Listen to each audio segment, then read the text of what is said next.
Oke, di sini gue akan bahas tentang gimana caranya kalian bisa networking ya dengan para konglomerat atau para triliuner bahkan nanti ke depannya. Jadi ini salah satu topik yang paling banyak diminta sama kalian. Teman-teman banyak banget nanya gue, gimana sih caranya lu bisa kenal banyak orang-orang hebat di usia yang sangat muda ya. Jadi ini gue pengen share tips yang mungkin jarang gue share sebelumnya, tapi gue harap kalau kalian dengerin ini, gue yakin kalian bisa networking. Karena networking itu penting ya untuk bikin bisnis, untuk bikin koneksi lebih banyak. Apalagi kita tinggal di Indonesia di mana semuanya itu butuh koneksi. Banyak yang suka ngomong kan, oh dia enak orang dalam. Tapi kan untuk bisa kenal orang dalam itu dia perlu melakukan yang namanya networking ini. Jadi networking akan jadi hal paling penting yang kalian akan pelajarin. Salah satu skill paling penting menurut gue di dalam hidup kalian. Dan gue akan breakdown gimana caranya gue pribadi itu bisa melakukan networking dengan para konglomerat. Ada pepatah yang bilang bahwa your network is your net worth. Dan itu gue rasa 100% benar. Karena lu ya akan jadi 5 orang terdekat lu ya.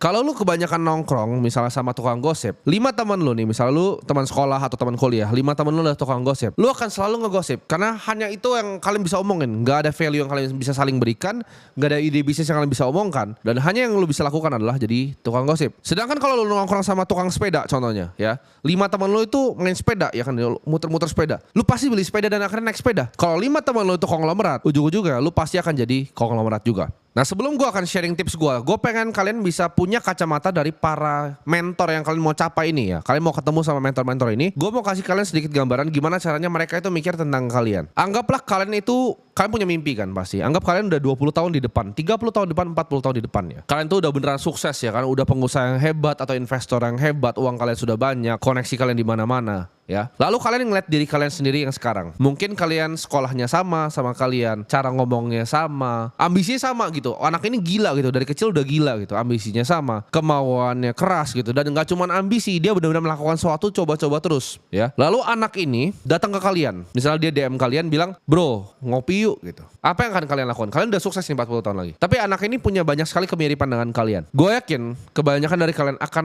terima tawaran kopi itu. Kenapa? Karena kita pengen bantu orang lain. Manusia itu nalurinya memang pengen bantu orang lain. Kita pengen jadi manfaat untuk sesama. Pasti kalian akan bantu. Kalian akan lihat bahwa anak ini adalah gue yang dulu. Nah itu adalah perasaan para mentor-mentor dalam melihat kalian. Jadi kalau misalnya gue punya teman-teman yang konglomerat ya, kenapa mereka banyak mau berteman dengan gue? Ini kalimat yang gue dengar 1000 kali di kuping gue sama orang-orang berbeda yang jauh lebih sukses dari gue. Tim, lu bener-bener ingetin gue waktu gue masih muda. Bahkan lu lebih hebat dibanding gue. Lu ingetin dulu semangat gue waktu gue masih muda. Gue kayak lu nih, jualan sedotan begini juga sama gitu. Mereka melihat similarity-nya dan mereka pengen membantu karena mereka melihat gue adalah versi mereka yang dulu, yang mungkin ambisinya masih sama. Mereka bahkan gak mau ngeliat gue jatuh. Mereka tahu, oh lu akan jatuh di sini Tim. Dan mereka sharing ke gue supaya gue gak masuk di lubang yang sama ketika mereka masuk. Dan itu yang akan kalian lakukan kalau ada anak yang tadi ya 40 tahun lebih muda dari kalian, minta saran ke kalian. Orang itu sebenarnya banyak yang mau membantu, tapi lu harus berani untuk bertanya. Jadi lu harus jadi aktif. Walaupun sekarang mungkin kalian belum punya apapun untuk di offer, tapi kalian harus lebih aktif untuk mencari similarity ini dengan orang-orang yang seperti siapa. At least kalau nggak punya barangnya, nggak punya bisnisnya dulu, nggak punya value-nya, punyalah karakternya dulu. Nah tapi untuk sampai ke tahap berminta, kalian nggak bisa sembarangan minta, lu jadi mentor gua gitu. Karena lu harus punya value yang lu bisa berikan ke orang tersebut. Nah untuk bisa define value kita harus tentukan dulu jati diri kita ini sebenarnya seperti siapa. Jangan seperti orang labil gitu ya. Sebenarnya skill lu bukan di situ, tapi lu pikir lu di situ, lu jadi orang delusional, gue bilangnya. Lu harus tentukan jati diri lu tuh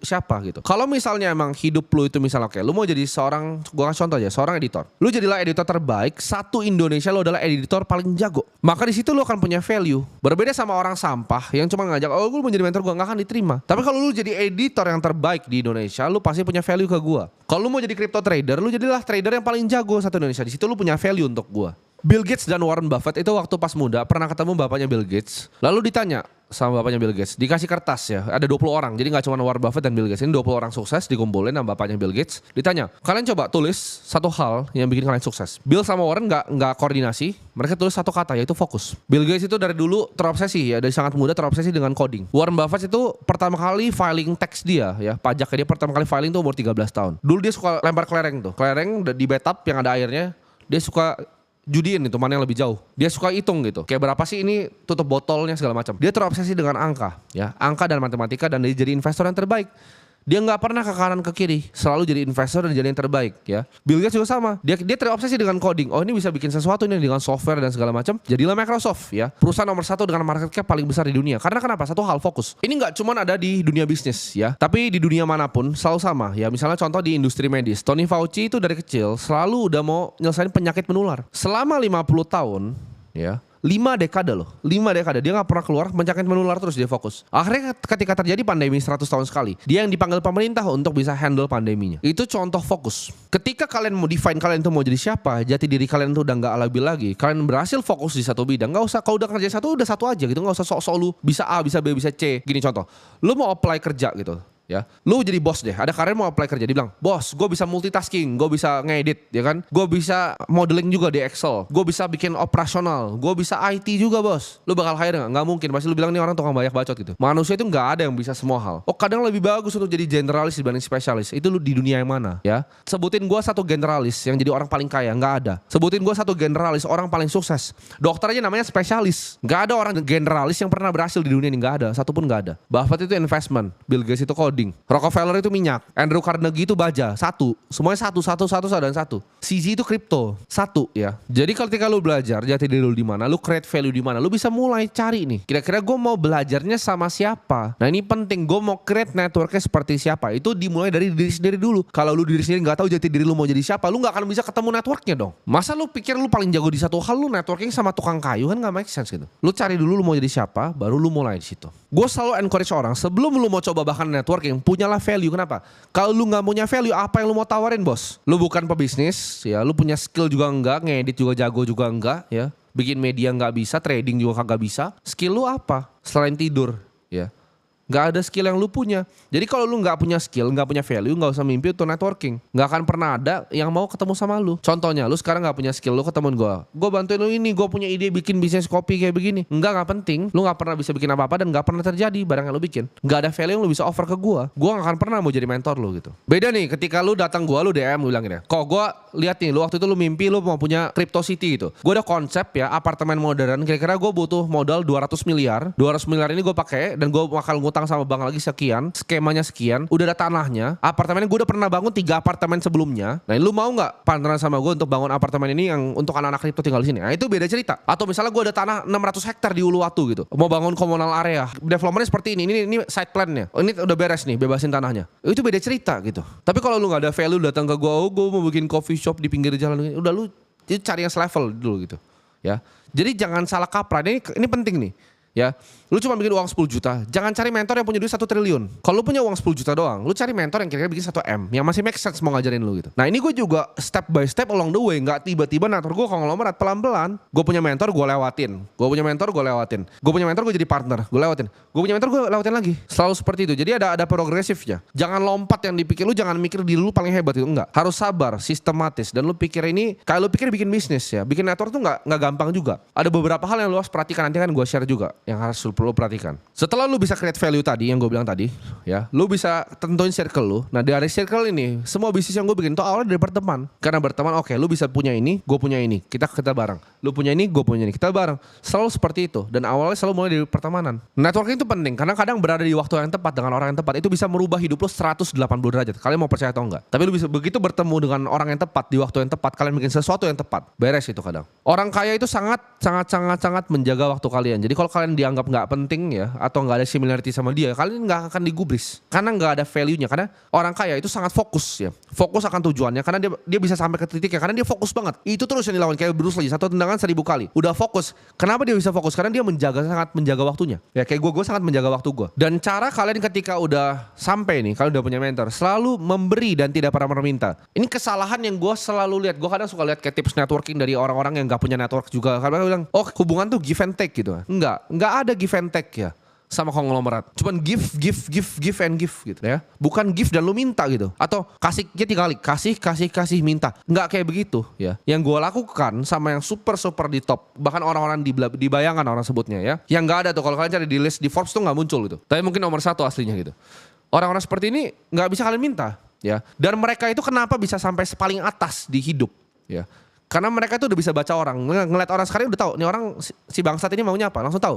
Oh ini cuma mau meres duit, oh ini cuma mau minta duit, ini cuma mau ini. Udah tahu. Gak usah jauh-jauh deh, gak usah sampai level mereka. Level gue aja gue langsung tahu. Ketemu orang sekali di depan gue langsung tahu ini orang sampah atau enggak. Ada manfaatnya atau enggak. Ini orang mau ngapain dari gue. Itu udah ada sensing ya, karena udah bertemu sangat banyak orang ya. Udah bertemu dari mungkin institusi A, dari aparat, dari anggota, dari mafia udah ketemu. Udah tahu orang itu begini, oh ini similar nih. Karena manusia itu pattern recognition pinter. Dari orang sukses itu udah banyak masalah di hidupnya. Oh ini orang bakal bawa masalah, oh ini bakal kayak gini. Ini sampah nih karakternya nih. Mereka langsung tahu sekali ngelihat. Jadi kalau kalian nggak genuine, kalian udah ada agendanya, oh gue mau ketemu dia karena mau ini, oh dia pasti tahu. Jadi kalian bisa lakukan cuma satu, kasih dan kasih. Sampai dia ngasih ke lu, ngerti gak? Jadi jangan give take gitu.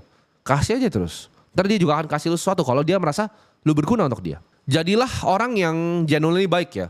Kalian punya empati dan benar-benar dengar apa concern dari orang-orang yang kalian mau networking ini. Jangan merasa lu orang paling pinter karena lu bukan yang paling pinter ya. Kalau lu ketemu networking sama orang, kalian mau bragging gitu. Oh gue tuh udah begini nih, gue udah kerja di sini. Selalu gue dengar orang seperti itu. Baru ketemu, oh udah ngomong terus gitu. Gue tuh hebat begini, gue ini. Enggak, lu gak hebat-hebat banget. Jadi kalian belajar punya humility juga kalau ketemu sama orang. Karena kenapa? Kalau kita ngebacot, ya kita ngomong, itu cuman apa yang kita tahu di otak kita. Sedangkan kalau lu dengerin orang, itu apa yang mereka tahu ya. Ngapain coba? Lu ngomong sesuatu yang lu udah tahu gitu loh. Fungsinya buat ngisi otak lu apa nol. Yang keluar dari mulut lu semua itu nggak ada yang penting. Itu hanya apa yang lu tahu. Kalau orang lebih sukses dari lu, yang lu lakukan cuma satu, dengerin. Tanya dan dengerin. Jangan kayak, tapi ini begini-begini. Enggak, lu goblok gitu. Jangan pernah ngomong, jangan pernah motong gitu. Karena nggak ada value-nya yang keluar dari mulut lu. Makanya kadang kalau misalnya kalian lihat ya, kalau konglomerat atau orang-orang yang sukses yang pernah ketemu gue di aslinya pasti tahu. Gue itu berbeda dengan apa yang di kamera. Bahkan tuh kalian banyak yang nggak bisa melihat seperti itu. Karena level kalian masih di situ. Tapi kadang konglomerat ngeliat gue udah tahu nih, oh ini orang sebenarnya aslinya begini. Bahkan dari kamera. Karena kalau lu ngejudge orang dari kamera sama aslinya, itu kayak lu ngejudge pemain film ya, dari film yang dia mainkan. Berbeda total ya, berbeda total. Gue menyampaikan karakter seperti ini karena ada agendanya. Karena gue pengen kalian bisa mengerti apa yang gue sampaikan ya. Karena kalau kadang orang Indonesia dibaik-baikin jadi sampah hidupnya. Harus sekali-sekali ditampar-tampar seperti ini. Jadi buat kalian yang mau networking, itu beberapa tips yang gue bisa kasih. Dan mungkin tips terakhir, ini simple tapi ini sangat bermanfaat ya. Jangan pernah telat. Karena mereka sangat menghargai waktu. Lu ketemu orang kaya datang sejam sebelum. Tapi enggak datang sejam sebelum. Lu tunggu di situ. Waktu lu enggak penting. Waktu dia 1 jam ya. Lu enggak akan pernah bisa bayar dengan hidup lu sampai dari lu hidup sampai lu mati. Lu enggak bisa bayar waktunya. Jadi jangan pernah telat. Karena orang kaya paling benci orang yang telat sama waktu. Jadi kalau kalian udah ketemu sama orang nih sejam sebelum, tunggu aja ya. Oh tapi gue malas ya. Hidup lu tuh enggak penting gitu. Lu tidur juga enggak ada yang peduli gitu. Mungkin lu hilang besok juga enggak ada yang sayang sama lu gitu. Orang tua lu 3 bulan juga mungkin lupa nanti sama lu. Jadi jangan anggap waktu lu tuh penting. Jadi selalu hargai waktu ketika lu berhasil mendapatkan pertemuan dengan orang yang lebih kaya. Jadi build value dulu, tentuin jati diri lu, buat circle lu. Lihat, network lu yang bikin, mau di industri mana lu yang bikin nih. Baru terakhir lu selalu kasih ke mereka. Punya empati, mendengarkan, give and keep giving. Sampai akhirnya mentor lu ini bisa give ke lu. Itu saran dari gua untuk bisa networking dengan para konglomerat.